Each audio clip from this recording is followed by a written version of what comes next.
Merci à Danny Brown d'avoir accepté d'ouvrir cette série de conférences. Alors, comme Daphné l'a dit, Danny Brown est directeur des collections au Musée de la Civilisation. Et outre la gestion et le développement des collections, il a de nombreuses responsabilités, dont le Centre national de conservation et d'études des collections, ainsi que les chantiers des archives et de la numérisation. Il est entré en fonction au Musée de la Civilisation en 1988 comme chargé de projet d'exposition. Il y a réalisé de nombreuses productions, beaucoup avec des partenaires internationaux. Et avant d'être nommé donc à la direction des collections, il fut directeur à la direction des expositions et auparavant directeur par intérim au service des collections des archives historiques et de la bibliothèque. Donc c'est un parcours très impressionnant. Et en plus de cela, depuis 2018, Danny Brown est professeur associé au programme de DESS en muséologie de l'Université Laval, où il a d'abord enseigné autour des questions du texte dans l'exposition et maintenant sur les enjeux de la gouvernance des musées. Alors voilà, je vous laisse la parole. Merci beaucoup.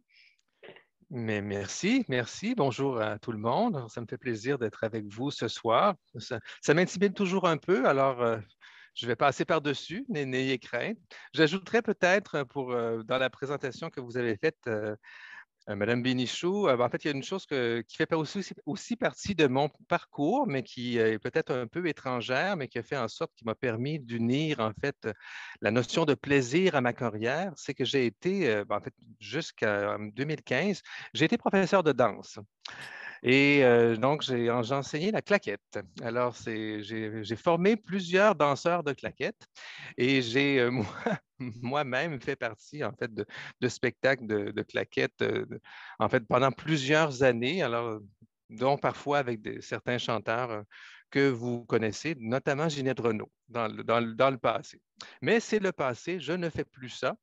Mais je pense qu'il est toujours utile de trouver une façon de joindre, en fait nos passions avec notre carrière. Puis je pense que c'est aussi une clé qui nous permet d'avancer. Alors, pour ouvrir ma conférence, en fait, ou la présentation, je pense que c'est un peu prétentieux de parler de conférence dans ce que je vais faire avec vous, mais si j'ai quelque chose pour bien lancer ce que je vais faire, en fait, c'est toujours d'essayer d'avoir en tête ces éléments-là. Je pense que c'est une clé qui va vous mener loin.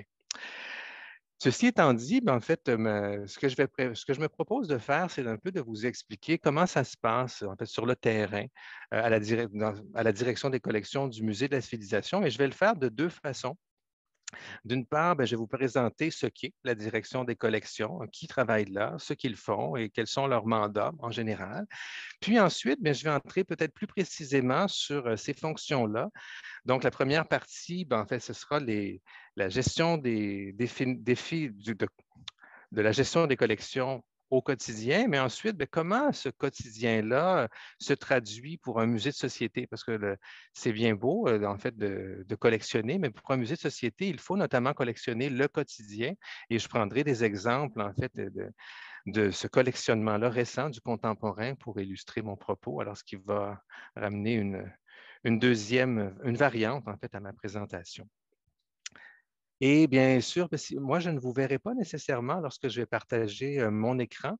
Donc, si vous avez des questions, en fait, je vais demander vraiment à Daphné de me faire signe et carrément de m'interrompre pour que je puisse répondre à vos questions. Et n'hésitez pas, ça va me faire plaisir d'y répondre au fur et à mesure. Puis si jamais c'est trop long aussi, parce que parfois je ne m'en rends pas compte. Alors, il faut aussi me le signaler, Daphné. Et sachez-le, je ne suis pas très susceptible.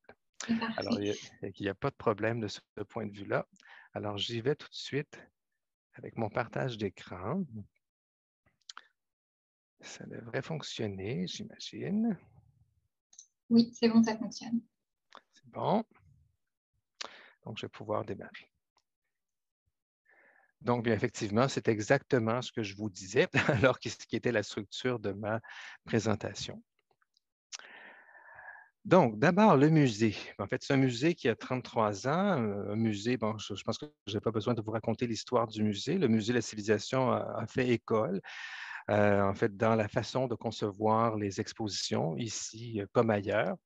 Mais je vous ramènerai dans un premier temps sur, en fait, les missions du Musée de la civilisation avant d'aller un peu plus loin, qui se résument en 3 mots, bien simplement, qui sont ceux-ci, en fait, qui sont, en fait, la diffusion, en fait, de notre histoire, en fait, au Québec, le questionnement, en fait, de l'évolution de la société québécoise, la conservation des témoignages qui nous permet de rendre compte de cette histoire-là des aspirations, en fait, et du présent, en fait, des gens d'ici, les gens qui habitent le territoire québécois, et le rayonnement du Québec à l'étranger.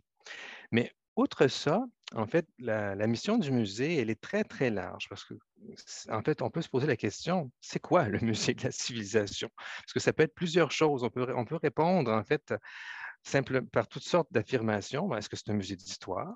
Est-ce que c'est un musée thématique? Un musée carrément d'idées? C'est un peu un musée d'art parfois, mais en fait, le vocable qui réunit tout ça est certainement celui du musée de société. Et en fait, ce que le musée en fait, a toujours tenté de faire, et ça c'est vrai depuis 1988, c'est d'essayer d'outiller le visiteur pour comprendre en fait, d'où l'on vient comme personne, parce que le musée s'est toujours intéressé à la personne d'abord plutôt qu'aux sujets qui sont mis de l'avant, ce que l'on est comme personne et en fait comme société, puis en fait quels sont les rêves et ce qu'on aspire à devenir. Donc, cette diversité-là, ben, en fait, donne une panoplie très impressionnante de possibilités pour pouvoir créer des projets au Musée de la civilisation, mais aussi, vous comprendrez bien que pour développer une collection qui répond de tous ces éléments-là à la fois, c'est tout un défi, parce qu'on peut aller vraiment dans différentes directions. Je ne vous apprendrai rien en vous disant tout ça.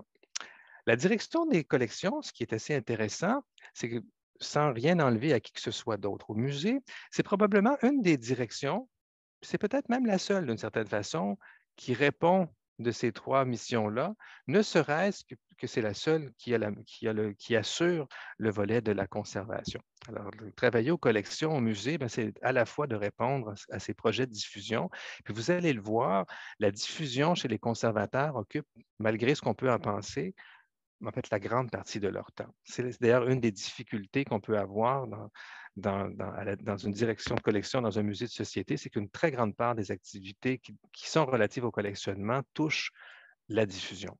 Pour le rayonnement, mais je pense que ça va de soi par les différents projets qui y sont développés. Mais avant d'aller plus loin là-dessus, simplement vous rappeler, en fait, il y a quelques années, le musée je pense que c'est en 2018, et là, je vous dis ça de mémoire, euh, a réactualisé en fait son plan d'action stratégique pour pouvoir se repositionner et a redéfini ses valeurs et les valeurs en fait que le musée maintenant développe dans ses différents projets bien, sont celles que vous voyez à l'écran. Puis, je vous dirais que lorsqu'on prend ces valeurs-là, lorsqu'on pense à l'accueil du visiteur au musée, qu'on pense au développement des différents projets, ça va assez bien. C'est des choses qui collent à la réalité, mais essayez d'appliquer en fait ces valeurs-là dans un projet de collectionnement. Alors, il y a tout un retournement à opérer pour s'assurer qu'effectivement, ce qu'on va développer, bien, en fait, répond aussi des valeurs du musée et des valeurs qui sont mises de l'avant. On y parvient, mais lentement, parce que ce n'était pas nécessairement, bon, je pense que pour la rigueur, il n'y a pas nécessairement de souci. L'excellence, bon, en fait, on peut avoir la prétention de toujours y tendre, mais pour ce qui est de l'avant-gardisme, ça se définit assez bien. Mais lorsqu'on parle de collaboration, lorsqu'on veut appliquer ça au collectionnement, ça peut prendre différentes couleurs. Et l'humanisme, c'est une idée qui est noble, mais d'avoir un projet de collection qui reflète l'humanisme, ce n'est pas si évident que ça, en tout cas à mettre de l'avant. C'était simplement une mise en bouche avant d'aller vraiment dans la réalité des choses. Et si c'est imprécis ce que je vous donne ou si c'est trop général, je vous prie de me prévenir. Ça va? C'est bien. Parce que moi, vous savez, je ne vois que 2 personnes. Je vois que Daphné et Mme Binichou. Alors, je n'ai que leur réaction présentement. Donc, ceci s'est traduit pour le musée, en fait, en une série en fait, qui a défini en fait comment il voulait développer ses différents projets pour se définir. Et en fait, en appliquant ces valeurs-là, en fait, ce sont celles encore que vous voyez à l'écran. J'espère que vous voyez bien, mais en fait, qui était de rendre accessibles les créations du musée, et aussi les collections. Je pense que de ce point de vue-là, avec les collections en ligne, on y parvient de mieux en mieux. Entre vous et moi, il y a encore de l'amélioration à faire de ce côté-là. Un musée thématique, un musée engagé, donc un musée engagé dans sa communauté, mais aussi dans le changement.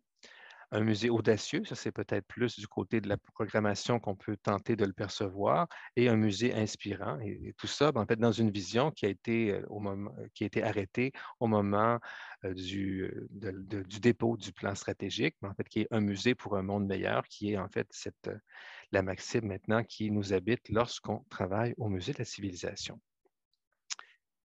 Mais maintenant, allons-y avec le vif du sujet. Donc, pour commencer, je vais vous présenter l'organigramme du Musée de la civilisation.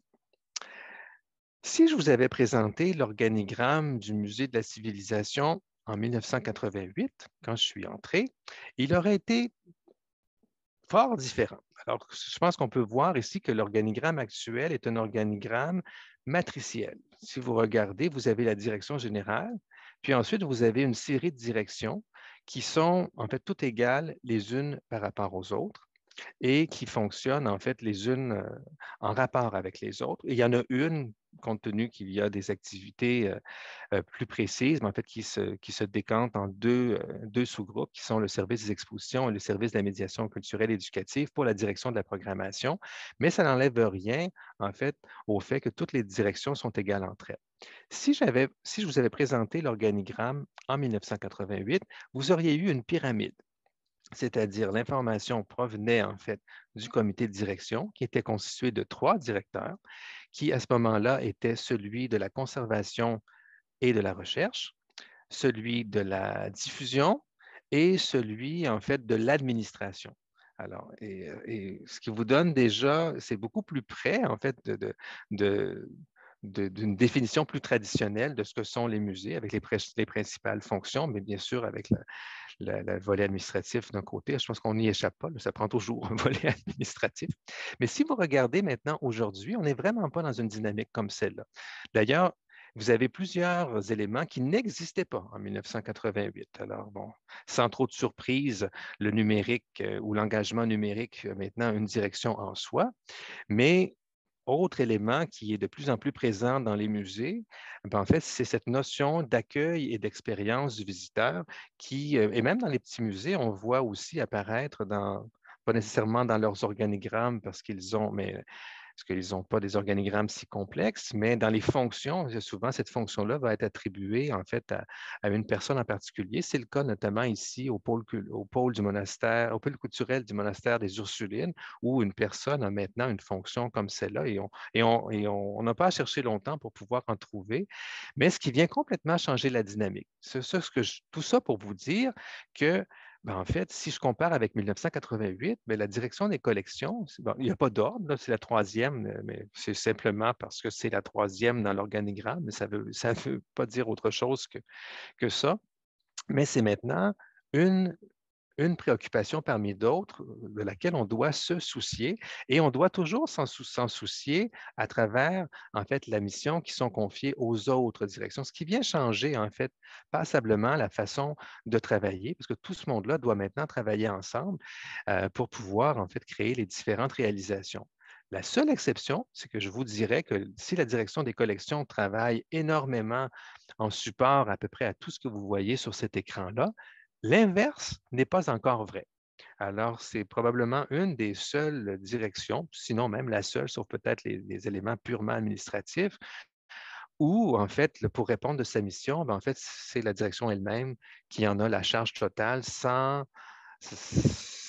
l'apport véritable des autres directions, sauf l'engagement numérique pour la diffusion des collections. Alors déjà, il y a cet élément-là.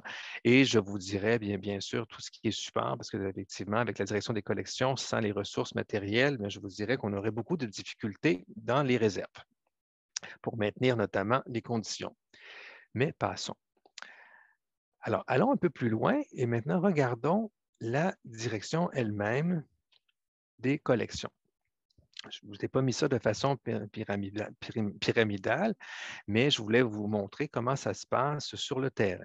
Alors, la nôtre, au musée, elle est développée en deux grands secteurs, si on veut, qui portent les noms de conservation et rayonnement. Mais en fait, ce que ça veut signifier, tout simplement, c'est qu'il y a deux secteurs qui s'occupent de la conservation des objets, c'est-à-dire surtout de la conservation préventive et de toutes les opérations de documentation et de mise en réserve des biens de collection, que ce soit des objets, des archives, des livres, des spécimens, des œuvres d'art. Alors, ça, c'est dans le bloc de la conservation. Et le bloc rayonnement, en fait, c'est là qu'on retrouve surtout toutes les activités qui sont associées notamment à la diffusion et aussi au développement des collections, mais je vais les prendre les unes par rapport aux autres pour pouvoir vous les présenter. Un bloc qui est particulier que je vais vous donner tout de suite, c'est celui que vous voyez dans le bloc rayonnement. En fait, il y a un bloc qui s'appelle Projets spéciaux. En fait, ce sont année après année, depuis même 2010 et auparavant, c'était peut-être un peu moins présent. Il y a toujours en fait des activités qui viennent nous mobiliser autrement, comme par exemple actuellement, en fait, il y a tout le projet des espaces bleus et de la transformation du séminaire ici, parce qu'on va en fait on va procéder à la réfection du pavillon Camille Leroy, qui va être le pavillon principal, mais ici aussi le pavillon Jérôme Demers. Alors, c'est toutes sortes d'opérations de tout genre qui sont nécessaires. Alors, présentement, en fait, il y a une personne de la direction qui agit comme superviseur, parce que ça touche énormément le mouvement des collections. Il y a énormément. Et en fait, cette personne-là est aussi en rapport avec l'ensemble des espaces bleus pour justement la détermination des conditions de conservation. Alors, il est inclus dans ce bloc rayonnement-là, mais disons que je ne vous en parlerai pas nécessairement ce soir, là, mais il y a ça dans notre direction. Est-ce que ça va jusqu'à maintenant? Parce que je pense que c'est assez simple. Ouais. Alors, ça va? Donc, je poursuis. Alors, je vais entrer maintenant plus en détail. Alors, si je vous montre maintenant cette image-là, en fait, c'est probablement, on entre en fait dans ce qu'on associe en fait aux actions principales de conservation, c'est-à-dire de travailler avec des beaux objets, des objets significatifs, les chouchouter, les documenter, en prendre soin, les préparer pour les mettre en exposition. Il y a un petit côté glamour là, qui est associé en fait aux collections. C'est très fort quand même ce côté-là. Et d'ailleurs les réserves, l'accès aux œuvres. Et en fait, ce qui l'illustre mieux, ce volet-là, c'est probablement tous les gens qui travaillent en fait aux expositions et au développement des collections. Ce sont eux qui sont probablement le plus près de ça dans notre direction. Et je vais vous parler donc oups, du premier bloc, qui est celui en fait de la diffusion et du développement dans notre groupe. Et en fait, ce qu'il faut savoir, c'est que ce groupe-là, comme si vous regardez, en fait, il est surtout constitué de professionnels. Alors, vous avez un archiviste qui en fait partie, vous avez un adjoint à la réalisation, 8 conservateurs, et à ça s'ajoutent 3 agents de secrétariat et une technicienne en documentation. Alors, les conservateurs, bien en fait, malgré qu'on pourrait penser qu'ils travaillent surtout au développement de la collection, en fait, pour plusieurs d'entre eux, c'est peut-être 70% de leur temps qui est dédié en fait à la diffusion des collections et 30% à la diffusion, en fait, au développement des collections comme telles. Pour la majorité. Il y en a quelques-uns que c'est le contraire, mais la grande majorité travaille surtout à la diffusion et parallèlement, en fait, en travaillant sur les projets de diffusion, vont travailler à la documentation des collections comme telles. Ce qui il leur reste quand même pas tant de temps que ça pour le développement des collections. C'est la réalité qui veut ça et je pense que c'est pas que c'est une réalité qui est propre au Musée de la civilisation. En fait, je pense que plusieurs sont confrontés à cette réalité-là. Maintenant, regardons ce qu'ils font. Alors, les conservations les prend. Un de ces conservateurs-là, bon, dans le cas qui nous concerne, c'est la personne qui est dédiée aux projets spéciaux. Alors, elle n'est pas comptée sur ce que vous voyez, mais cette personne-là est responsable, en fait, des emprunts, notamment auprès des autres institutions. Alors, lorsqu'on emprunte, nous, en fait, des biens pour les expositions du musée, en fait, il y a un coordonnateur. Il ne fait pas uniquement que ça, mais c'est lui qui va être responsable d'organiser tous les transports et qui va aussi voir, en fait, à négocier avec l'appui des conservateurs les emprunts, mais surtout s'assurer que les conditions soient bien claires, prendre les engagements du musée, en fait, et ça varie, les conditions d'assurance, il peut y avoir toutes sortes de choses, je vous passe les détails, mais c'est cette personne-là qui va voir, en fait, que tout soit en règle et que, en fait, ces ententes-là soient respectées par le musée. Les conservateurs, donc je vous disais, eux travaillent pour l'essentiel sur les expositions.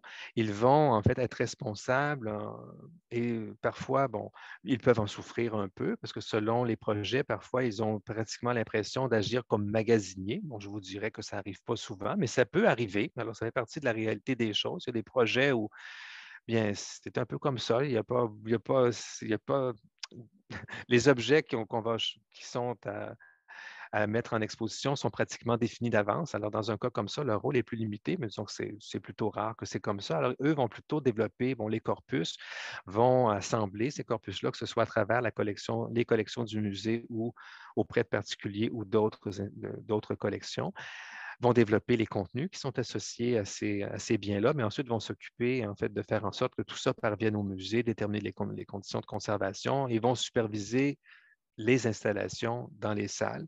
Grosso modo, c'est l'essentiel. Et à ça, il va y avoir tout le travail aussi de description de ces objets-là et de bonification de la documentation. La description, en fait, c'est pour la partie d'entrée dans les expositions. Ce sont ce qu'on appelle les constats d'état où les conservateurs vont avoir à réaliser tout ça. Ils vont aussi collaborer en fait à toutes sortes d'autres projets, des carnets notamment d'interprétation dans les collections en ligne. Ils vont être sollicités pour des activités éducatives comme Lydia que vous voyez à l'écran, qui est la conservatrice en fait des jouets, de la musique et des sports. Alors, c'est trois activités fort différentes, mais c'est Lydia trois secteurs fort différents. C'est Lydia qui s'occupe de tout ça, mais elle est souvent appelée à donner des présentations dans des écoles où elle va amener des objets et à faire réagir les enfants avec un animateur. Alors, c'est souvent elle dernièrement, qui a eu à faire ça. Et bien sûr, doit voir au développement de ses collections. Il y a un professionnel qui est juste en dessous, qui est l'adjoint à la réalisation. En fait, lui, il s'occupe des droits d'auteur. Alors, il va, lui, s'assurer que le musée, en fait, respecte les droits d'auteur qui sont associés, en fait, à tout ce qui est œuvre ou création qui est présenté dans l'exposition. Parce qu'il faut savoir que ce n'est pas parce que le musée possède une œuvre qu'il en détient nécessairement les droits. C'est lui qui va négocier les droits, mais qui va aussi négocier les droits pour les objets qu'on va emprunter, parce que c'est la même chose. Si on emprunte, c'est pas parce qu'on emprunte une toile au Musée des Beaux-Arts de Montréal que nécessairement le musée a les droits. La plupart du temps, ils ne les ont pas. Alors, c'est lui qui va voir à tout ça. Et en fait, il y a une petite équipe qui travaille avec lui.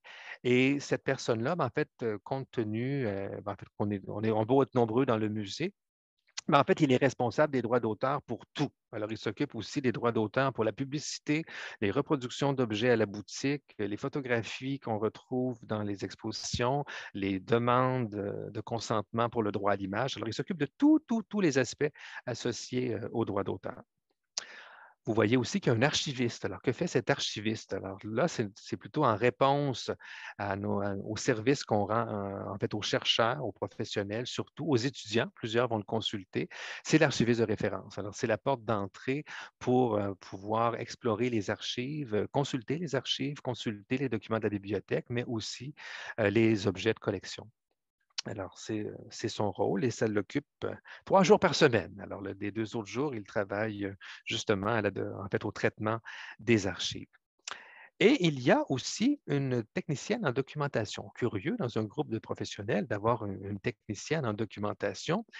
Que pensez-vous que cette personne-là fait? Est-ce que quelqu'un pourrait me faire une suggestion?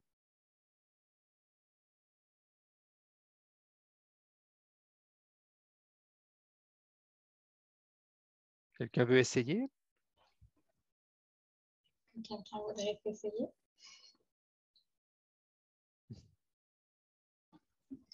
Je crois que notre public est timide. Bon, il n'y a pas de problème, il n'y a pas de problème. Il n'y aurait pas eu une mauvaise réponse parce que probablement que vous auriez donné une bonne réponse, mais que ça aurait été un autre technicien documentation qui l'aurait fait. J'en ai plusieurs techniciens documentation qui travaillent avec moi. En fait, celle-là, elle travaille uniquement sur la base de données. Alors, c'est l'architecture de la base de données, c'est l'organisation des données, en fait, qui nous permettent d'accéder aux collections. Elle travaille aussi, en fait, à la définition des champs de catalogage. C'est sûr qu'on respecte, en fait, les normes de la Société des musées du Québec, les RDA et les RDDA aussi, mais il y a quand même un découpage des collections, il y a des champs à déterminer et il faut s'assurer que ces données-là soient aussi compréhensibles parce qu'on les verse sur les serveurs publics du musée qui donnent accès aux informations pour les collections en ligne. Et cette personne-là travaille aussi sur un projet de web sémantique parce qu'on ne peut pas non plus rater le bateau. Alors, c'est bien intéressant de parler d'accessibilité de collection et de rendre les données en ligne, mais si on ne va pas plus loin, bien éventuellement, on va avoir des problèmes avec ça parce que le musée continue, la société évolue autour de nous et il faut en fait, que nos données parlent aux autres. Alors, donc cette personne-là, ben, en fait, elle travaille. En fait, je pense qu'on pourrait la faire travailler 2 semaines par semaine et elle aurait encore du travail, tellement il y a énormément de choses à faire de ce côté-là. Donc, globalement, c'est pas mal ce que font en fait les gens dans en fait, ce bloc-là. Bien sûr, ben, en fait, il y a tout ce côté-là, en fait, qui côtoie, règle générale, en fait, il côtoie tous les employés du musée. Alors, ben, bien sûr, ici, vous avez des activités de montage, d'exposition. En fait, c'était, je crois, le démontage de l'exposition ou le montage de l'exposition sortir de sa réserve qui était sur les collections du musée. Et ben, en fait, vous avez ici le technicien Guillaume, notre technicien en éclairage principal, en fait, qui travaille beaucoup avec les conservateurs, ne serait-ce que pour respecter toutes les conditions que les conservateurs vont leur demander et exiger. Et notre Guillaume fait des merveilles avec un éclairage à 50 lux, ce qui n'est pas beaucoup 50 lux, hein, c'est à peu près une bougie. Alors, mais il réussit à faire vraiment des merveilles, ce cher Guillaume. On l'aime beaucoup et on veut le garder, vous comprendrez bien. On fait tout ce qu'on peut de ce point de vue-là. Et ici, ben, c'était pour vous montrer notre service de référence, simplement. C'est là que ça se passe. C'est ici, au pavillon où je suis présentement. Alors, si moi, c'est un peu ordinaire, le décor qui m'entoure, ben, en fait, sachez que la salle de consultation, qui est dans une ancienne chapelle, c'est quand même plutôt joli. Et juste en dessous, c'est la bibliothèque, parce que c'est une mezzanine qu'on a construite dans la chapelle. Et juste en dessous, c'est la bibliothèque ancienne. Alors, c'est tous les compactus qui sont juste en dessous. Alors, je passe maintenant à un autre secteur. Ça va jusqu'à maintenant? Ça va? N'hésitez pas. Donc, juste après, ben, en fait, on va passer du côté, en fait, du Centre national de conservation et d'études des collections. Ça a un grand nom, cette chose-là. Je pense que ce serait plus simple si ça s'appelait Réserve muséale de la capitale nationale, mais que voulez-vous? Parfois, on fait des choix. Il y a des petits jeux politiques aussi qui font en sorte que certains noms apparaissent et par la suite, bien, on va conjuguer avec. Mais essentiellement, il s'agit de réserves. Alors, on a 9 réserves qui sont au Centre national. C'est à Duberger, pour ceux qui connaissent Québec. C'est à peu près à 6 km du Musée de la civilisation.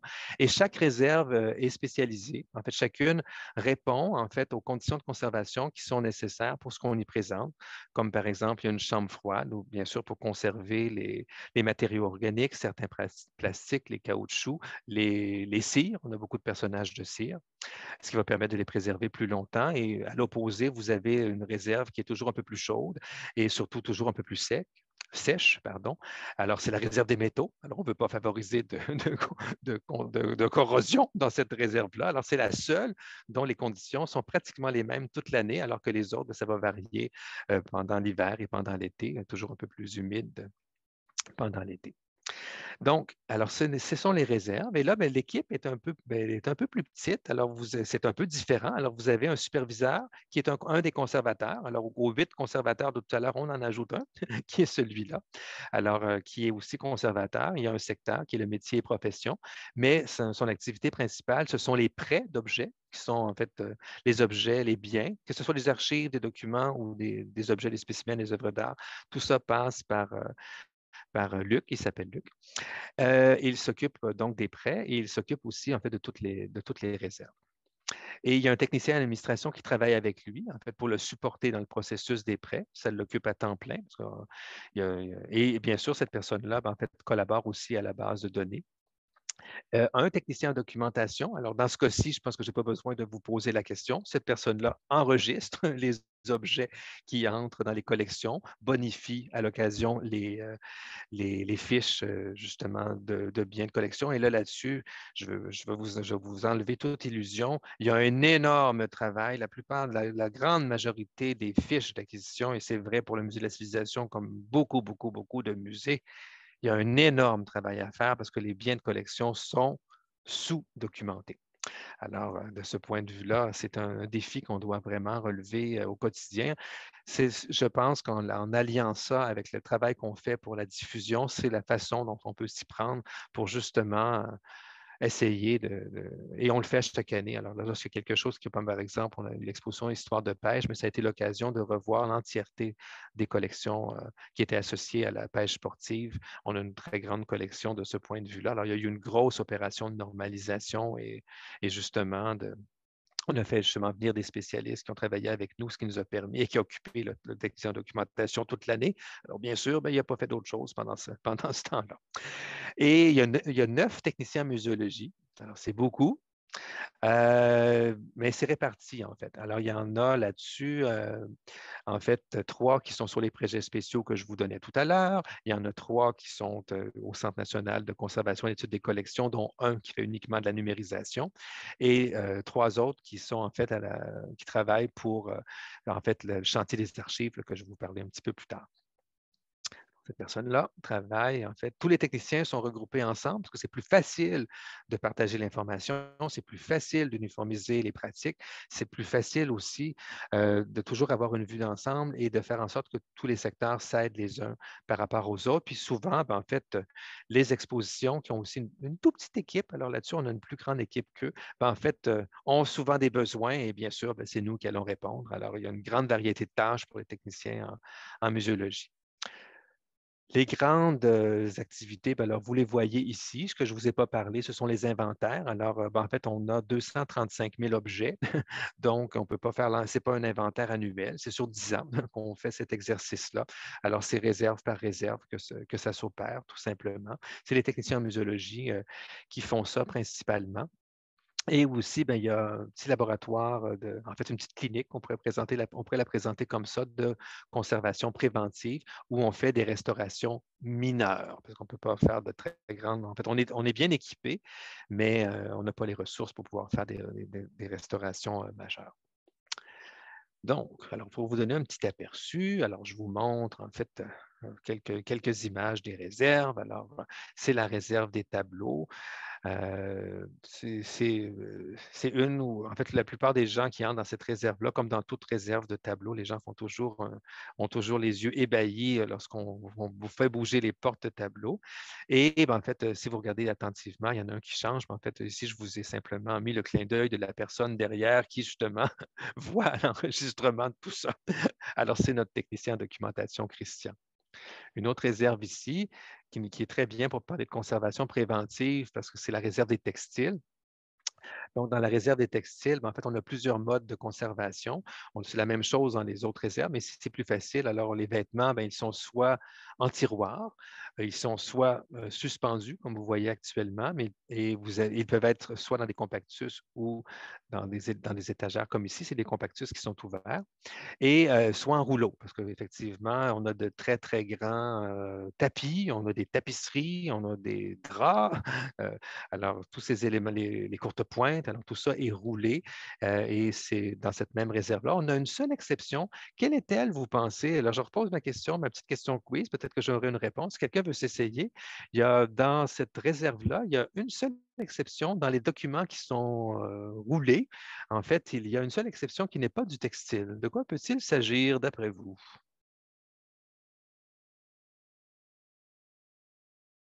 Il n'y a pas de gêne, hein? Il n'y a jamais de mauvaise réponse. Alors, possiblement qu'il y a des parchemins? Vous êtes très près, très, très près. Effectivement, ce sont en fait les plans et les cartes qui sont surdimensionnées et qu'on ne pourrait pas placer en tiroir. Alors, ils sont, parce que ça prendrait de trop grands tiroirs. Alors, effectivement, il y a des éléments, parchemin et papier qui sont effectivement roulés. Bravo. Alors, malheureusement, je n'accorde pas de points dans mon quiz, mais, mais merci, c'était la bonne réponse.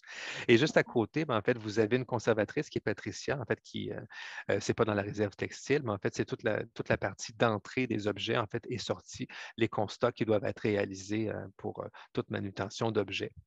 Bien sûr, ben, en fait, toute notre équipe, je ne vous l'ai pas dit, ben, en fait, un des grands défis des réserves, c'est en fait la traçabilité. Alors, notre technicien d'administration est la personne qui voit ça et on y porte un soin très attentif. Dès qu'on déplace quelque chose, en fait, on l'enregistre dans la base de données parce que sinon, vous comprendrez bien que si on fait simplement confiance aux gens, bien, ça va être un peu difficile de retrouver quoi que ce soit.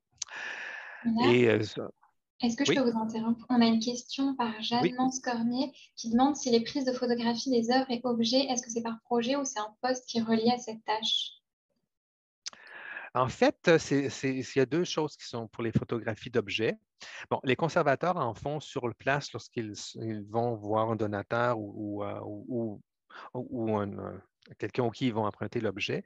Mais pour les biens de collection, alors il y a le conservateur qui peut en prendre en fait sur place, mais lorsque les objets vont entrer dans les collections, il va y avoir deux personnes.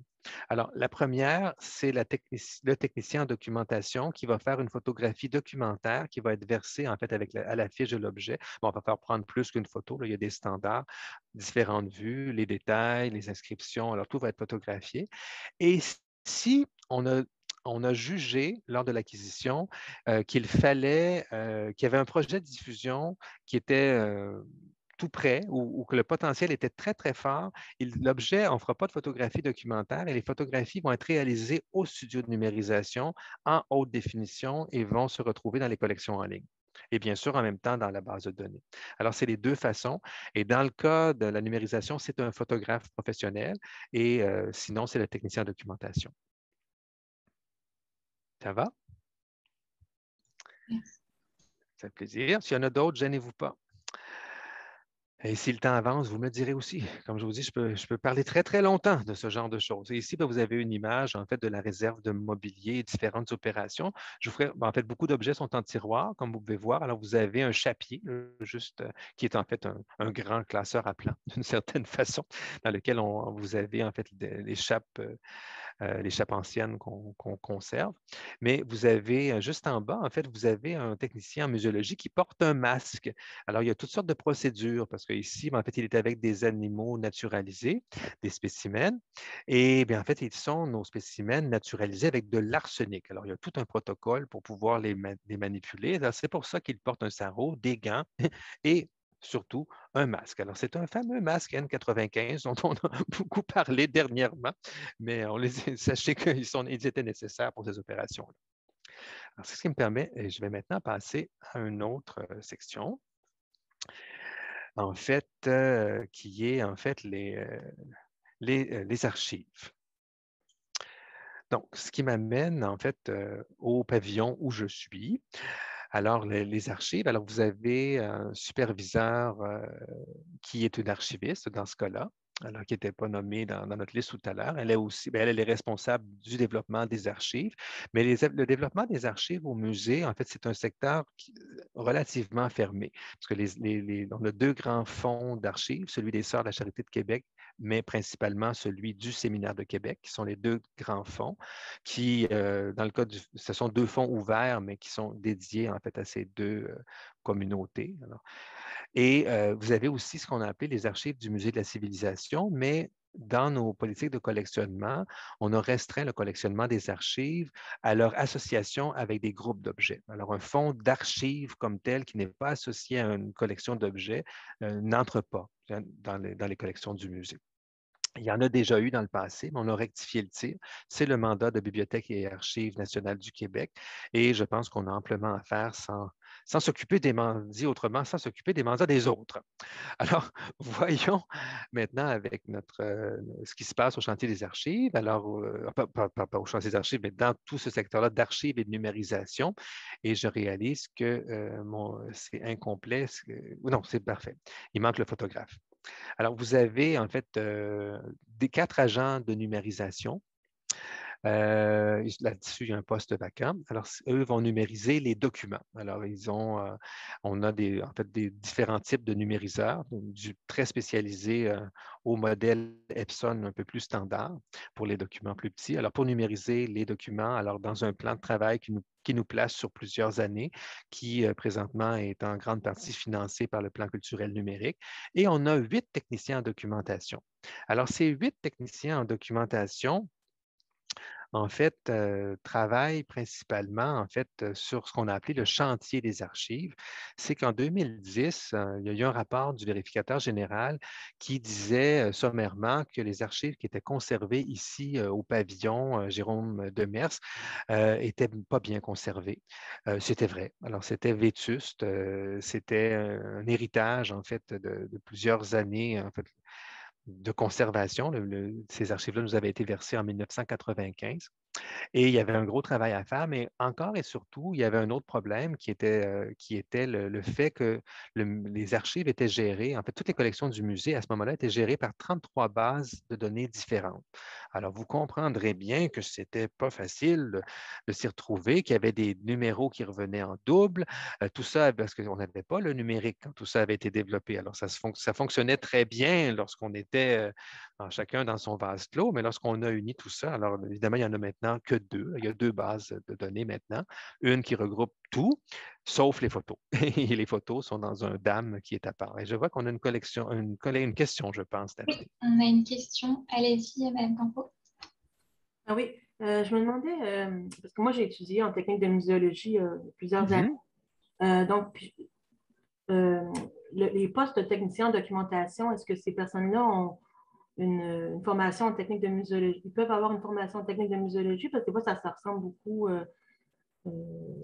En fait, plus des personnes ils ont, qui ont un DEC en technique de documentation. certains qui sont techniciens de documentation ont une formation en muséologie parce qu'effectivement, la documentation des objets, en fait, fait partie des programmes en muséologie. Mais en fait, nos techniciens en documentation, sauf un qui est au catalogage des objets, travaillent à la bibliothèque et aux archives. Alors, ils ont plutôt la formation de technique documentaire, qui est une autre technique. Et eux maîtrisent davantage les RDA et les RDDA, qui sont les règles de description là, en archives et en bibliothèque. Okay. Mais quelques-uns l'ont, effectivement. Et dans notre façon de travailler, en fait, effectivement, ils peuvent, en fait, assez rarement, les techniciens en muséologie vont être appelés à aller documenter des archives, mais ça peut, par contre, les techniciens en documentation sont appelés à documenter les objets. Ah, OK. Dans ce cas-ci. Mais oui, il y a une autre question? Oui, il y a une autre question. Est-ce que c'est Allez-y. vous? C'est de Anne-Marlène Gagnon qui dit: Vous n'avez aucun restaurateur dans votre équipe. Où est la frontière, si l'on veut, entre les traitements effectués par les techniciens en muséologie versus le travail d'un professionnel de la conservation-restauration? Très, très facile. Alors, c'est effectivement très mineur comme intervention. Ça se limite plutôt au nettoyage, parfois à des interventions sur l'objet, par exemple, recoller quelque chose, par exemple. Mais en fait, c'est qu'il y a un restaurateur, mais il ne fait pas partie de mon équipe. J'ai omis de vous le dire, c'est qu'on a en fait une entente avec le Centre de conservation du Québec et c'est une entente de service. Alors, on a un restaurateur qui est à temps partiel présent sur les lieux et c'est lui qui supervise en fait ces opérations-là ou qui les fait lui-même. Et bien sûr, en fait, on a aussi dans ces mêmes ententes, le centre de conservation en fait rend des services aux 3 musées d'État. Et en fait, on a aussi, tous les laboratoires contribuent aux restaurations des objets en fait, du Centre de conservation du Québec. Est-ce que ça répond à votre question? Donc, la frontière est relativement aisée à établir. C'est très minimum, en fait.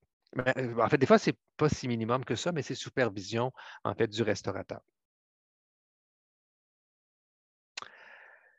Et il faut savoir qu'on a d'excellents techniciens. Je pense qu'on pourrait même leur faire confiance, mais il y a une question de responsabilité professionnelle qui entre en ligne de compte. Et souvent, même la solution entre vous et moi vient des gens qui vient souvent des techniciens et des techniciennes en muséologie. C'est souvent eux qui vont le proposer et ça reçoit simplement l'approbation du restaurateur. Mais il y a beaucoup de discussions et Stéphane, il s'appelle Stéphane, est vraiment très ouvert aux discussions et très créatif de ce point de vue-là. Donc, en fait, c'est à peu près la même chose. Et pour la numérisation, en fait, ça se divise en deux grands secteurs. Les archives, comme je vous ai parlé, puis on a un studio de numérisation qui est au Centre national de conservation et d'études des collections pour la photographie des objets. C'est le photographe que je vous ai mentionné précédemment, en fait, qui relève de cette équipe-là. Alors, même si notre division correspond souvent à des édifices, parce que les conservateurs sont au Musée de la civilisation, l'équipe d'archives au pavillon Jérôme Demers, puis en fait, tous les techniciens en muséologie relèvent du Centre national, mais en fait, il y a toujours un outsider, pour reprendre un bon terme français, pour pouvoir faire en sorte que toutes ces équipes-là se parlent. Donc, je ne vais pas m'égarer. Donc, le chantier des archives, alors ça, c'est le lieu où ça se passait. Alors, vous avez justement, c'est notre technicien, c'était un technicien qui était au chantier des archives et qui est maintenant au catalogage des objets, Philippe, qu'on voit. Et ça, c'est le lieu où se passait les chantiers des archives, dans les anciennes réserves, ici au pavillon Jérôme Demers. Et quand on a commencé le chantier des archives, pour vous donner une petite idée, mais voici à quoi ça pouvait ressembler. Alors ça, c'était comment étaient conservées les cartes et plans.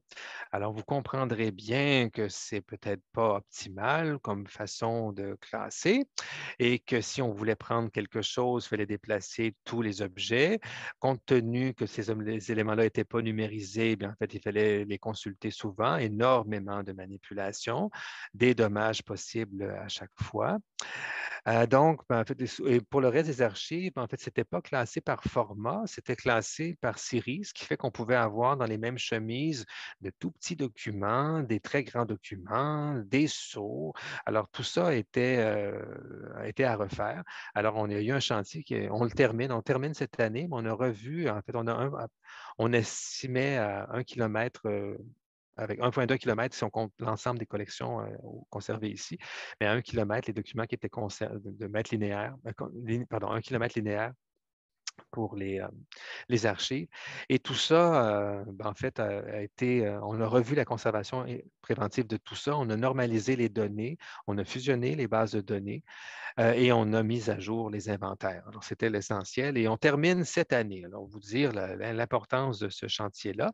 Et on devrait commencer la même opération, on le pense, sur la bibliothèque qu'on a mise de côté. En fait, on va poursuivre avec la bibliothèque. C'est ce qui devrait arriver. On attend les confirmations. Je vous donne un exemple ici en fait, de ce que vont réaliser les techniciens en muséologie pour justement assurer une meilleure conservation préventive. Alors, vous avez ici des plateaux dans des boîtes pour la conservation des sceaux. Ici, un autre petit boîtier pour la conservation de diapositives sur verre. Donc, c'est simplement vous donner quelques exemples. Je n'insisterai pas là-dessus. Puis, ensuite, vous avez ici notre fameux photographe du centre et un de nos numériseurs. Alors, qui est le numériseur qui sert notamment pour les livres, mais aussi des éléments surdimensionnés. Il a un petit nom, il s'appelle Désiré, tout simplement parce qu'on l'a attendu très, très longtemps.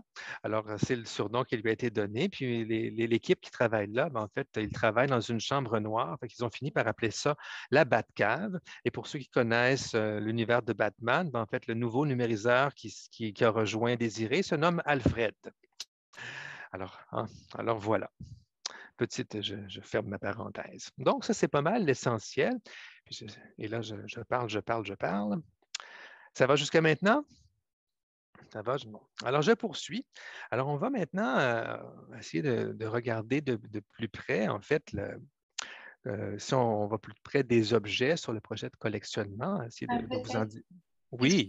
On a une question de Anne-Marie Gagnon. Alors, c'est sur vos collections numérisées, sur quels supports sont-elles conservées pour la conservation et la consultation? Serveurs, disques durs externes, technologie nuagique? Malheureusement, je vais mal vous répondre si je réponds à cette question-là, parce que c'est vraiment Anne qui vous répondrait de façon très, très spécifique sur les formats. Mais ce que je peux faire, par contre, c'est de vous envoyer cette question-là, Daphné, pour que vous puissiez la rediffuser et avoir Absolument. Oui, l'information. ça Je pense serait que ce serait super. Merci. la meilleure façon. Mais en fait, présentement, les numérisations se font sur support TIFF à très, très haute définition. Ça prend un espace serveur terrible, c'est très, très important. Et pour qu'on puisse, en fait, aller chercher le plus de détails possible. Sur les collections en ligne, on a fait le choix de rendre accessibles les collections en ligne en donnant une haute résolution aussi, mais qui n'est pas en TIFF dans ce cas-ci, qui nous permet en fait d'avoir, si vous allez sur les collections en ligne, vous pouvez, lorsque les documents ont été numérisés, vous vous en rendez compte, vous avez vraiment accès à un niveau de détail impressionnant. Et lorsque c'est une photographie documentaire, bien, vous vous en rendez compte aussi, c'est plus limité. Mais c'est un défi constant parce que c'est de s'assurer d'avoir l'espace serveur, mais aussi d'avoir, je vous dirais, comme présentement, on travaille avec Cumulus, qui est en fait le système qui gère nos photos, mais Cumulus va probablement, en fait, le service Cumulus va probablement s'interrompre. Alors, il va falloir faire migrer ça vers d'autres serveurs. C'est constant, on passe notre temps à faire ça. C'est la même chose pour les bases de données. Alors, après un délai d'à peu près 10 ans, il faut repenser tout ça pour faire remigrer tout pour pouvoir rien perdre. Je réponds que partiellement à votre question, mais ces données-là plus techniques m'échappent un peu. Je le regrette, Madame Gagnon. Merci. Mais je vais faire en sorte que vous ayez l'information. Si vous permettez, je vais juste me le noter, par exemple.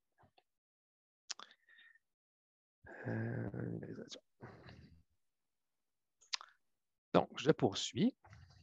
Alors, si on regarde, en fait, ce charmant poisson, alors, qui est un accessoire, qui n'est pas un objet de collection, alors, en fait, je pense que je n'ai pas besoin de vous définir ce qu'est un bien de collection. C'est le terme qu'on a retenu au musée parce que les collections du musée étant divisées en trois grandes catégories qui sont en fait ce qu'on a appelé les objets, mais ensuite l'autre catégorie étant celle des archives et l'autre des livres. Et dans les objets, en fait, on inclut les œuvres d'art et les spécimens. Naturalisé. Alors, bien sûr, c'est tout ce qui a été acquis par le musée, que ce soit en fait d'une personne physique, d'une personne morale. Ça peut être des achats ou des legs. Alors, mais à ça s'ajoute dans notre jargon, en fait, tout ce qui fait partie des prêts à usage, parce qu'on a quand même quelques prêts à usage, les biens qui sont en dépôt chez nous, mais qui sont en dépôt pour de multiples années, comme par exemple les biens de l'Archevêché de Québec. On en a plusieurs. On a certaines choses qui appartiennent aux Augustines de la Miséricorde de Jésus aussi, et d'autres. Alors, tout ça c'est le terme bien de collection au terme de notre politique. Puis le collectionnement, en fait, c'est tous les processus pour réunir systématiquement et par des choix successifs, guidés, on l'espère, par des axes de collectionnement bien définis, en raison, en fait, de la valeur historique de ces biens-là, de la valeur scientifique, artistique, esthétique. Et je vous dirais, et ça joue beaucoup, elle est peut-être surprenante celle-là, affective. Alors, la dimension affective, qui est très importante dans un musée de société, parce que si on veut bien rendre compte, en fait, de ce qui agite la société, ce qui la transforme, en fait, ces objets-là doivent être accompagnés, ont une valeur de témoignage, mais doivent aussi être accompagnés de récits. Alors maintenant, ce n'est pas le cas pour tous les objets, mais maintenant, à peu près tout ce qui entre dans les collections du musée doivent maintenant être accompagnés de récits les différentes natures que ces récits-là peuvent prendre. Mais je vous en parlais tout à l'heure, en fait, le projet de collectionnement du musée, en fait, il est très, très, très vaste, compte tenu de l'ampleur de la mission. Ça va dans plusieurs directions, mais en fait, le seul point commun, en fait, c'est la prise en compte, en fait, de l'ensemble je pense qu'on peut le dire comme ça, de l'ensemble des cultures, des occupants, en fait, du territoire québécois, mais dans un esprit de continuité. Puis on demeure toujours attentif, en fait, aux enjeux contemporains, les débats sociaux, mais tout en demeurant fidèle à comment ils expriment en fait des mutations dans l'histoire. J'essaie de vous résumer ça le plus vite possible parce que ce n'est pas là-dessus que je veux insister, mais en fait, ça nous pose d'énormes défis parce qu'on peut aller dans toutes les directions et le nombre de personnes qui travaillent là-dessus, ben, en fait, il est assez limité. Vous l'avez vu tout à l'heure, c'est 10 conservateurs. Alors, c'est les 10 conservateurs qui se partagent, en fait, cet énorme projet-là. L'autre fil conducteur, ben, en fait, c'est surtout ben, en fait, aussi ben, que le citoyen s'y reconnaisse. Alors, je pense que ça aussi, c'est toujours présent. Mais en fait, les aspects qui sont abordés sont innombrables. Donc, et ici, ben, en fait, je vous ai simplement mis une petite image, je pense un peu plus rapidement là-dessus, mais en fait, je vous l'ai dit un peu tout à l'heure, en fait, c'est ce que comprend les collections du musée.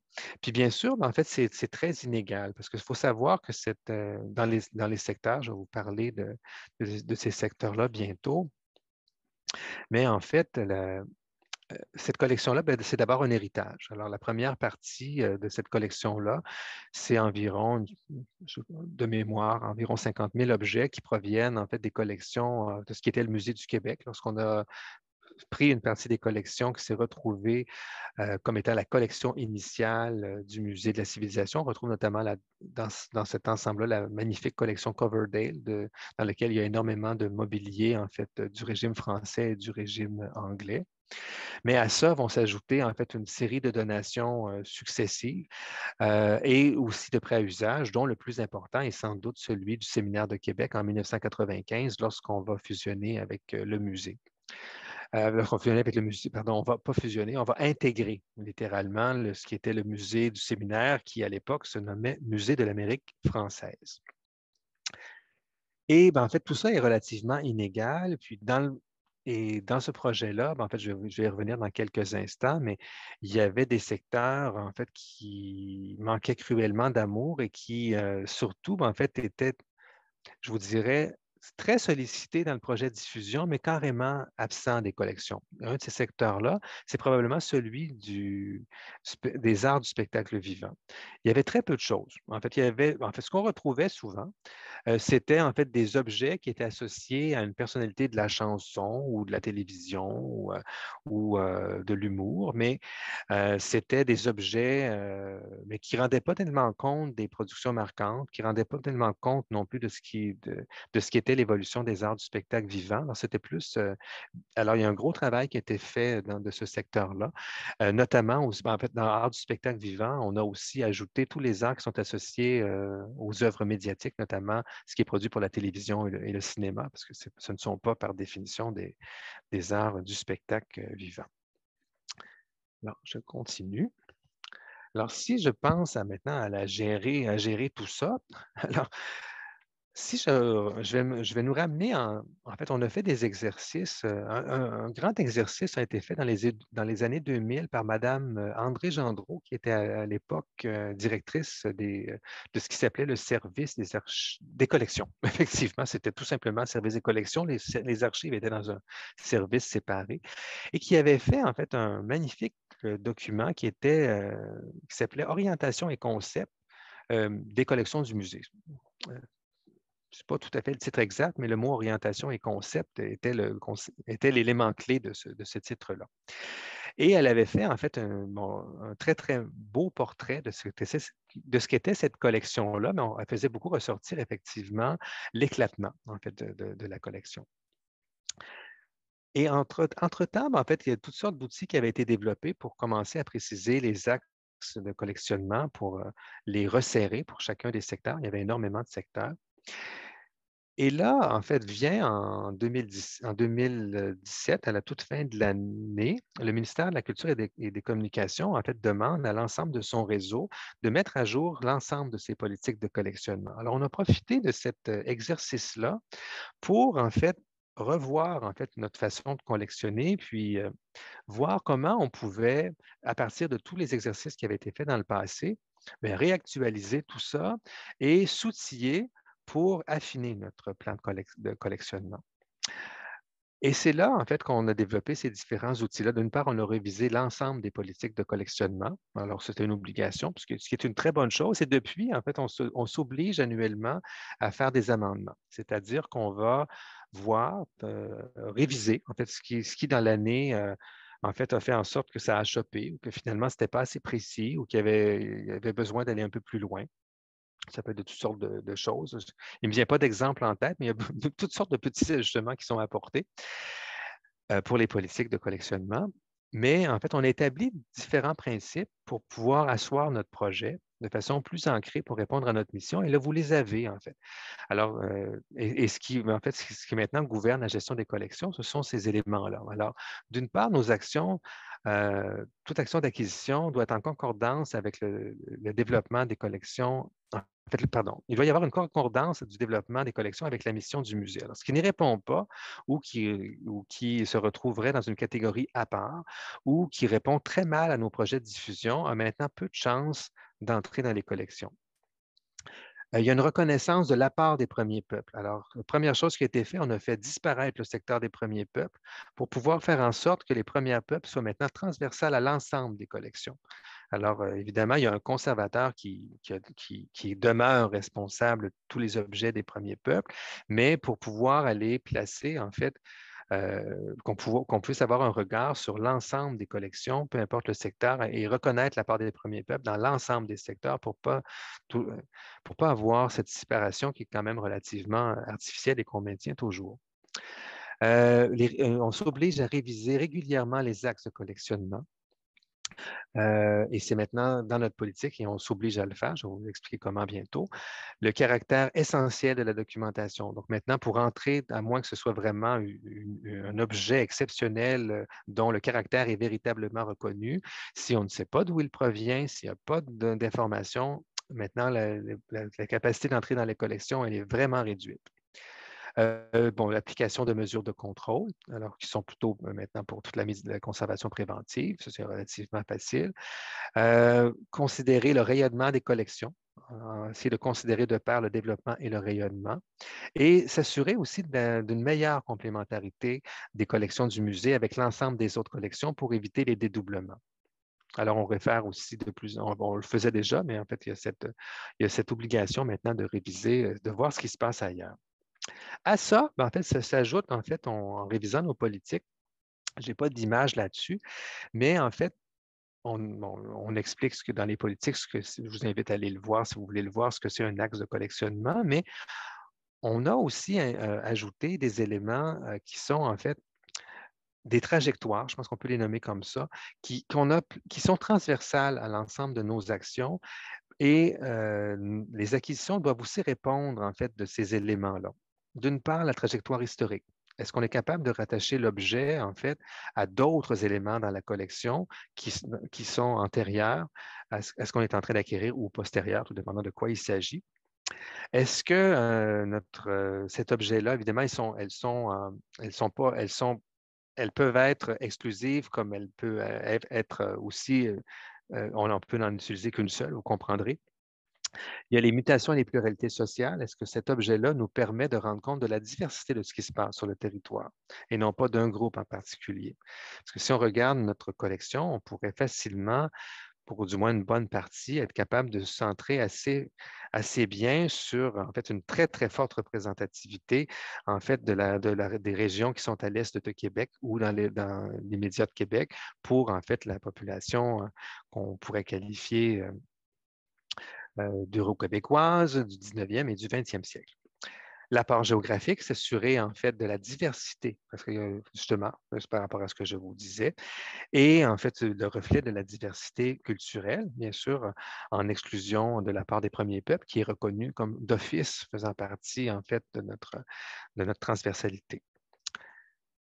Si je poursuis, alors simplement, Donc, ça, c'est l'ensemble des politiques qui ont été mises à jour. Je ne vous en ferai pas la lecture, mais en fait, on les a toutes refaites.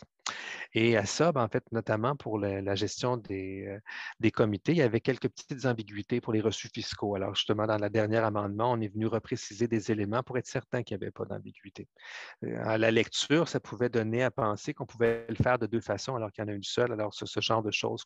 Et s'il y a effectivement quelque chose on se rend compte qu'il faut l'ajuster, en fait, on se donne l'obligation de le faire. Et d'ailleurs, le conseil d'administration nous surveille. Et l'outil principal qu'on s'est donné, est-ce que le temps avance? Alors, je vais essayer d'accélérer un petit peu. Je vais aller plus vite. Je pense que c'est là-dessus, je vais. Donc, l'outil principal qu'on s'est donné pour ça, c'est qu'on s'est doté d'un outil qui s'appelle l'état des lieux des collections, dans lequel on a pris chacun de nos secteurs de collectionnement et on en a dressé un portrait.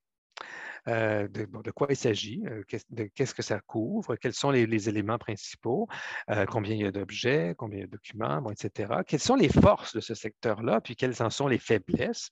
Et finalement, est-ce que c'est une priorité de collectionnement? Et si oui, bien, quelles sont-elles, ces priorités-là, pour pouvoir guider, en fait, les actions de collectionnement?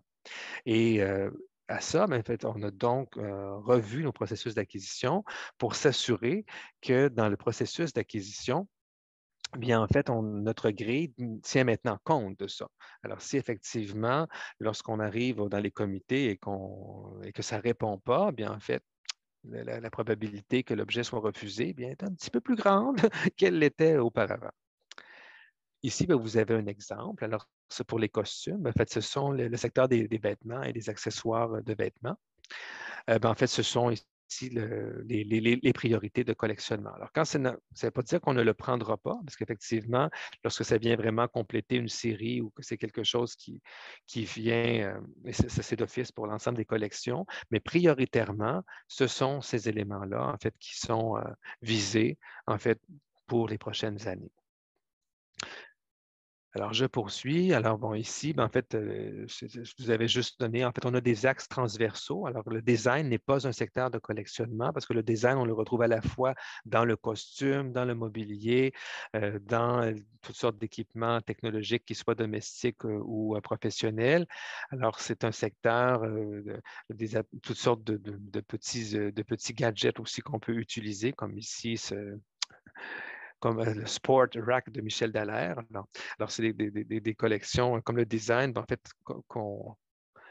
c'est un axe transversal, en fait, qui nous permet, en fait, c'est une façon de voir comment, quand on voit le design entrer au Musée de la Civilisation, mais qu'est-ce qui nous préoccupe? Mais c'est dans les secteurs de collectionnement que c'est réparti.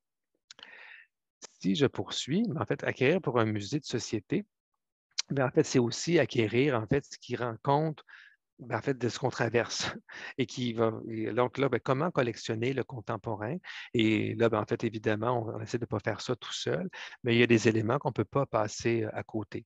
Comme par exemple, en 2012, avec ce qui s'est passé, en fait, les gens qui font partie des comités de développement externes nous le conseillaient aussi. En fait, il fallait garder trace de ce qui se passait en 2012. Alors, il y a eu des actions de collectionnement, en fait, sur ce qui a été nommé comme le printemps érable. Et je pense que le petit carré rouge, c'est celui ici de Gabriel Nadeau, non, de Martine Desjardins, celui-ci, mais on a celui de Gabriel Nadeau-Dubois aussi. Mais ça nous pose toutes sortes de questions parce qu'on fait face à toutes sortes d'objets qui nous sont proposés parce que vous savez, notre collectionnement est vraiment lié en fait à des dons. J'ai vu que Marianne avait une question. Je vais juste faire venir ma phrase, Marianne, et je prends votre question.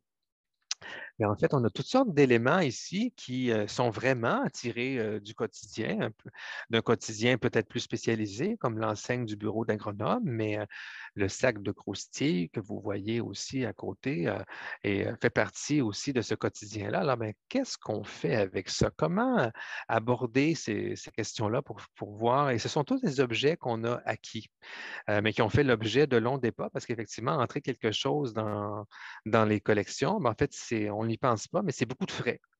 D'une part, ils vont être traités aux petits oignons dans des espaces qui sont, disons, qui coûtent très cher à entretenir, mais on va devoir y consacrer beaucoup de ressources humaines pour pouvoir justement les documenter, les rendre accessibles, les travailler, bon, etc., etc.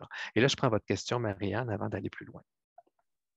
Merci. Je me demandais par rapport aux éléments qui sont acquis pour des raisons d'actualité, est-ce que vous avez comme une période nous on appelle ça comme un purgatoire, là, mais de mettre des objets comme avec un certain recul, ou est-ce que vous en faites l'acquisition immédiatement dans le show de l'action, dans ce que j'ai vu, qu'on appelle des fois le Rapid Response Collecting? Donc, par exemple, durant la COVID, il y a des musées qui sont allés chercher des choses tout de suite et qu'ils ont entré directement dans la collection sans prendre du recul. Est-ce que vous faites ça ou est-ce que vous attendez un peu? Ah, que j'aime votre question. J'adore votre question. Alors, en fait, présentement, parce que notre politique de collectionnement nous permet, je vais vous dire comment on le fait, là, mais vous allez voir, mais on est en train de revoir justement, c'est dans l'actualisation de la politique de collectionnement, c'est le développement d'une collection à l'étude pour justement créer ce purgatoire-là qui va entrer en fait dans les collections en dépôt temporaire avec possibilité d'acquisition et avec une échéance qui présentement, on essaie de voir, à un moment donné, il faut en mettre une pour pouvoir prendre la décision pour l'entrée des collections. Présentement, en fait, lorsqu'on a fait le printemps érable, non, ils sont entrés dans les collections directement. Mais pour la pandémie, on le fait aussi. Par contre, il fallait, dans ce cas-ci, qu'il y ait une concordance le plus possible aussi avec nos priorités de collectionnement parce que notre politique n'a pas été amendée. Mais certains objets, présentement, font actuellement de dépôt temporaire parce qu'on n'est pas certain si effectivement c'est vraiment celui-là qu'il nous faut ou qu'on veut laisser en héritage par la suite. Ce qui fait qu'on commence à le faire. Alors, on a présentement quelques-uns, ils ne sont pas très nombreux, qui sont en dépôt temporaire pour pouvoir, et dans la politique, en fait, on va pouvoir le gérer pour le rendre conforme et donner un statut à ces objets-là, parce qu'il faut leur donner un statut pour pouvoir les gérer dans les espaces de réserve. Merci. Donc, en fait, si on regarde ça, c'est une prothèse, une poupée, un lit. Alors, le bureau de l'agronome, c'est probablement le plus facile à répondre. Ça nous témoigne, en fait, même d'activités qui, juste dans les années 60, se poursuivent en temps d'occupation du territoire. Je pense que c'est assez facile à défendre. Celui du sac de croustilles, c'est un peu la même chose. On est plutôt dans les entreprises québécoises, l'histoire régionale. On est à Trois-Rivières avec ces fameuses chips La Violette. Mais quand même, alors faire entrer un sac de croustilles, il faut quand même y penser. Il y a eu beaucoup de débats, je vous dirais, autour de ce sac de croustilles, plus que pour la collection de Michel Dallaire, qui était finalement, je vous parle au comité. Mais la poupée connectée, en fait, ça aussi, qu'est-ce qu'on fait avec ça? En fait, et ça, on se disait, en fait, c'est tout l'enjeu maintenant de l'intimité. Alors, cette poupée-là, on peut se connecter et parler à l'enfant à travers la poupée et on a même accès à certaines données. Alors, c'est certains enjeux qui sont d'enjeux de très. En fait, c'est quelque chose qu'on est allé chercher pour l'exposition qu'on a eue sur La tête dans le nuage. Et souvent, lorsque on va chercher certains des objets qui sont acquis pour ces expositions-là ou à des fins d'exposition, la plupart du temps, ils n'entrent pas dans les collections, mais dans un cas comme ça, la question s'est posée. C'est vraiment un enjeu actuel. Alors, on a décidé finalement, en bout de piste, d'acquérir l'objet répondant à ce que je vous disais tout à l'heure. La prothèse, en fait, évidemment, là, c'est un petit piège de ma part. C'est la prothèse, c'est un accessoire de théâtre. C'est celle du roi boiteux dans la production de Ronfart là, dans les années 80, je pense, de mémoire, mais là, je ne suis pas certain, mais il me semble que c'est ça. Et le lit. Alors, ce lit-là est bien ordinaire. Mais il faut savoir que c'est le lit qui vient, en fait, d'un refuge pour itinérants. Une réalité qui est complètement absente dans les collections où il y a vraiment très peu de choses qui permettent d'illustrer ça. Alors, ce lit-là, en fait, lorsque l'Aube-Rivière, ici à Québec, a cassé maison pour finalement être dans des locaux plus adaptés, en fait, on est allé les voir et on a pris avec eux. On a choisi d'ailleurs, ça a été tout un projet parce que c'était fait avec la communauté. En fait, les objets ont été choisis avec les usagers. Alors, c'est vraiment avec eux qu'on a choisi les objets et aussi des experts de vécu qui nous ont permis, en fait, c'est ces objets-là. Alors, on a un cendrier, on a aussi un téléphone, c'est une soupière, en fait, une grande, grande marmite industrielle. Et ce lit-là, notamment, puis les petits jetons qu'ils prenaient pour pouvoir avoir accès à leur chambre. Alors, tout ça, en fait, a été fait. Alors, donc, le lit, en soi, est très, très banal, mais tous ces objets-là, ils ont tous un récit qui est associé. Alors, vous comprenez, on est tous capables de maintenant les associer. Et ils en ont plus qu'un, parce que la polysémie est un des critères qu'on utilise abondamment. Donc, c'est un peu la même chose pour celui-là. Alors, je vous avais mis quelques exemples, bon, tout simplement pour vous montrer la variété d'objets de tout genre qu'on retrouve dans la collection de Michel Dallaire. Puis un objet même récent qui est entré dans les collections, un vélo fantôme. Alors, la part de la communauté, en fait, comment, en fait, par l'action de cet organisme-là, en fait, qui est maintenant associé, en fait, au fait que le réseau cyclable passe juste à côté. Alors, c'est un élément qui a été entré plus récemment dans les collections. Évidemment, je vous en avais parlé, les différents principes ici, je ne reviendrai pas là-dessus. Puis les critères, en fait, qui sont des critères assez habituels, c'est souvent les mêmes qu'on retrouve dans l'ensemble des institutions muséales et bien sûr avec certaines variétés. Et bon, sans insister sur cet élément-là, alors, je vais vous passer, parce que dans le fond, ça, c'est ici tout le secteur. Je voulais de toute façon passer très rapidement. En fait, c'est comment ça se passe, d'entrer dans les collections. C'est tout un processus. Alors, faire entrer un objet dans les collections, en fait, il y a l'offre, on en discute. La recommandation du comité, on en discute beaucoup. Le directeur général qui doit l'accepter. Alors, parfois, il est membre du comité, parce qu'on a 2 comités. Parfois, il n'est pas membre du comité. Alors, on en discute encore. Le transfert de propriété pour déterminer, en fait, pour que tout soit fait conformément, surtout pour les droits d'auteur, lorsqu'ils sont associés, l'évaluation pour les reçus fiscaux et l'enregistrement, qui sont en fait les éléments qui sont après le processus d'acquisition. Puis, si je regarde ici, en fait, je vous ai mis en fait notre petite matrice qu'on aime beaucoup, qui, j'espère que j'ai le résultat. Oui, j'ai le résultat un peu plus loin. Alors ça, c'est une matrice. Alors, lorsqu'on entre dans les objets dans la collection, il passe d'abord par un filtre. Et c'est uniquement les conservateurs qui font ça.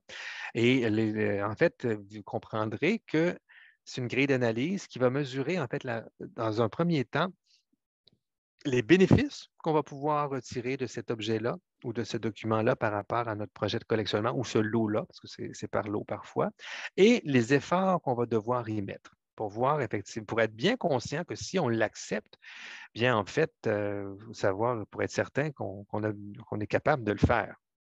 Parce que c'est bien beau entrer un objet, mais s'il faut le faire attendre 12 ans dans nos réserves temporaires parce qu'on n'est pas capable de le traiter, entre vous et moi, ça ne donne peut-être pas grand-chose. Puis on a intérêt à se poser cette question-là. Alors ici, en fait, la fameuse matrice, en fait, c'est ce que ça donne. Alors, en petits mots-clés ici, alors les intérêts ont intérêt. En fait, si c'est dans le vert, en fait, ça veut dire qu'il y a beaucoup de bénéfices puis pas beaucoup d'efforts. Dans le bleu, beaucoup, beaucoup de bénéfices, mais il faut être conscient des efforts que ça va nous demander. Alors, idéalement, en fait, il faut que les objets, les biens qu'on va acquérir se retrouvent dans ces catégories-là. S'ils s'en vont dans le rouge, ça va vous prendre beaucoup, beaucoup, beaucoup d'efforts, puis très peu de bénéfices. Et dans le jaune, pas d'efforts, mais franchement, peu de bénéfices. Alors, ça ne donne pas la peine. Alors, c'est en fait une façon de visuelle très. Ça a ses forces et ses faiblesses, mais c'est un premier indicateur. En fait, c'est le tri qui nous permet de donner un premier aperçu. Et la fiche d'acquisition, elle va prendre, lorsqu'on va entreprendre le processus, là, c'est le processus normé avec le respect et l'analyse de tous les critères. C'est le premier tri, disons, qui se passe comme ça. Et ça, en fait, c'est la même chose. Alors, je vais passer cet élément-là. Je vous l'ai pas mal déjà dit à travers ce que je vous ai dit tout à l'heure. Et je vais terminer là-dessus. Oups, mon image ne veut pas changer. Voilà. Je voulais vous parler de l'aliénation. C'est ma dernière.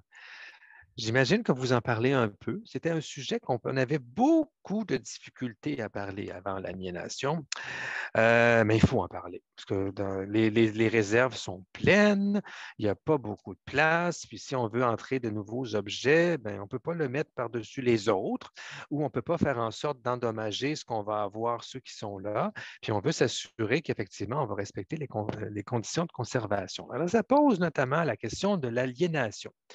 Ben, en fait, il faut être cohérent. Alors, il faut voir, ben, en fait, est-ce que les objets qui sont dans les collections concordent avec nos axes de collectionnement? Sont-ils toujours pertinents? Est-ce qu'ils concordent avec la mission du Musée de la civilisation en général? Puis, bien évidemment, il y a une question de saine gestion des collections. Ce qu'il faut savoir, et ça, c'est vrai pour tous les musées, j'imagine que vous le savez, mais en fait, personnellement, je ne connais pas de musées qui n'ont pas de squelettes dans leur placard et qui n'ont pas d'œuvres qui sont de véritables croûtes ou qui ont des objets qui sont vraiment en mauvais état, sur lesquels on ne sait absolument rien, mais qui se sont retrouvés pour toutes sortes de raisons, parfois bonnes, plutôt mauvaises, dans les collections. Un des éléments, c'est souvent le phénomène de l'acquisition en lot, qui a fait en sorte qu'on a acquis des lots entiers par exemple, quelqu'un qui cassait maison et on finalement se retrouvait au musée avec à peu près, bon, j'exagère en disant tout ce qu'il y avait dans la maison, mais disons peut-être trop de choses de ce qu'il y avait dans la maison. Et ce qui fait qu'il y a des objets, on ne sait pas ce que c'est, puis finalement, on peut l'avoir en triple, en quadruple, ou voire même parfois en plus que 4 exemplaires dans les collections. Alors, ben, c'est une façon de l'aborder, c'est-à-dire, ça, c'est les critères. Alors, si l'objet est altéré, alors l'objet, en fait, on se rend compte qu'il n'est pas authentique. Comme ça arrive parfois, et on s'en rend compte plus tard. A faible degré de diffusion et d'étude. Alors, le beau est intéressant, bien beau, mais on n'a rien à dire là-dessus. Et finalement, on aura probablement rarement quelque chose à dire parce que on a vraiment autre chose qui permet d'illustrer le thème auquel il est associé ou le sujet auquel il est associé. Mais ce qui va surtout jouer, ce n'est pas ça. C'est l'état de conservation, c'est-à-dire quelque chose qui est vraiment en mauvais état et pour lequel ben, on ne voit pas le temps où on sera capable de le restaurer parce qu'évidemment, il y a toujours les capacités de restauration sont limitées. Puis bien sûr, c'est une question d'analyse. Si l'objet est très, très ancien, il a beau être en très mauvais état, s'il est le seul survivant de ce témoignage-là, ben, il a beau être en mauvais état de conservation, ce n'est pas un critère qui va jouer pour pouvoir le sortir des collections. Et il y a aussi, en fait, l'autre, c'est la surreprésentation. Les objets qu'on a c'est souvent ces deux-là qui sont le plus souvent utilisés, c'est-à-dire que l'objet, ben, en fait, comme le moulinet que vous voyez ici, qui a été aliéné, ben, en fait, on en a vraiment plusieurs de semblables et la plupart du temps sont sous-documentés, alors il n'y a pas d'utilité de le conserver. Et je me semble que je vous avais mis un exemple.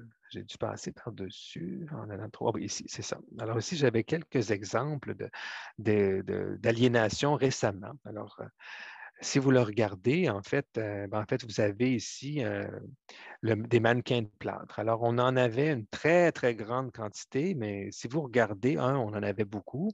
Ils ont beau être anciens, mais il nous en reste encore. Alors, on a vraiment effectué un tri pour sortir les mannequins qui n'étaient, pour lesquels on ne voyait pas qu'est-ce qu'on pourrait en faire. Alors, on en a gardé pour témoigner de ce type de mannequin-là, mais il nous en reste quand même encore une bonne dizaine. On en avait, je pense, entre 40 et 50. Alors, vous imaginez la place que ça peut prendre. Alors, un chandail ici, bon, c'est pas qu'il est inintéressant, mais on en a des pratiquement identiques et celui-là, ben, en fait, en fait, là, vous ne le voyez pas bien, mais il est plein de trous. Donc, alors, j'essaie de vous les décrire pour ne pas vous les rendre sympathiques, mais finalement, il y en a d'autres dans la collection et on n'a pas d'informations sur le chandail comme tel, sauf à peu près ce qu'on peut penser. Bon, le moulinet, je vous en ai parlé. Un lot d'ornements de Noël. Alors, j'imagine que si vous le regardez comme il faut, vous allez vous rendre compte. Oups, pardon. Oups, c'est pas ça que je voulais faire. J'ai accroché. Mais en fait, vous voyez, ils ne sont pas bien en bon état. Puis on avait une collection d'ornements de Noël. Et là, on s'est dit, ben, pourquoi qu'on garde ça? Parce qu'à un moment donné, ils se sont retrouvés par erreur à la numérisation. Et moi, de voir, quelle surprise, pourquoi êtes-vous en train de numériser quel est le projet qui va prendre ces ornements de Noël-là? Ils étaient tous en mauvais état pour se rendre compte que finalement, ce n'était pas les bons. Donc, ils se sont retrouvés, lorsqu'on se rend compte de choses comme ça, ils se retrouvent dans une liste potentielle d'examens pour est-ce qu'on va les garder. Et là, ben, il y avait quand même des éléments intéressants, mais on s'est rendu compte que pour tous ceux qu'on avait de cette collection-là, on en avait tous les doubles en meilleur état. Alors, dans ce cas-ci, en fait, c'était à peu près une cinquantaine d'ornements de Noël, dans ce cas-ci, qu'on a pu libérer. Alors, un tiroir au complet dans un cas comme ça. Dans le cas de l'armoire à teinture, ce n'était pas qu'elle était inintéressante, mais en fait, ça, on appelle ça de l'aliénation administrative. Mais en fait, c'est que malheureusement, le musée où elle était présentée, ben, il y a eu un incendie, puis l'objet a brûlé. Alors, il n'existe plus. Alors, bien sûr, ben, en fait, c'est fortuit comme type d'aliénation, mais il faut quand même, on ne peut pas le laisser actif. Alors, il y en a heureusement très, très peu. L'aliénation administrative, je vous dirais, la plus fréquente qu'on peut retrouver, puis c'est pas, en fait, c'est les objets en verre, notamment les boules de Noël. C'est très, très fragile et pratiquement à chaque fois qu'on va en exposer, ben, on est à peu près certain qu'on va en casser une, puis c'est par inadvertance. Alors, il y a toujours, malheureusement, lorsque les exposés, c'est vrai partout. C'est des choses qui arrivent, alors une fausse manœuvre, mais comme c'est très, très fragile, en fait, voilà, ça arrive souvent. C'est malheureux. Donc, bien, en fait, je voulais simplement ouvrir ma petite parenthèse, en fait, sur l'aliénation à la fin. Et voilà, j'ai pris plus de temps que prévu, mais alors,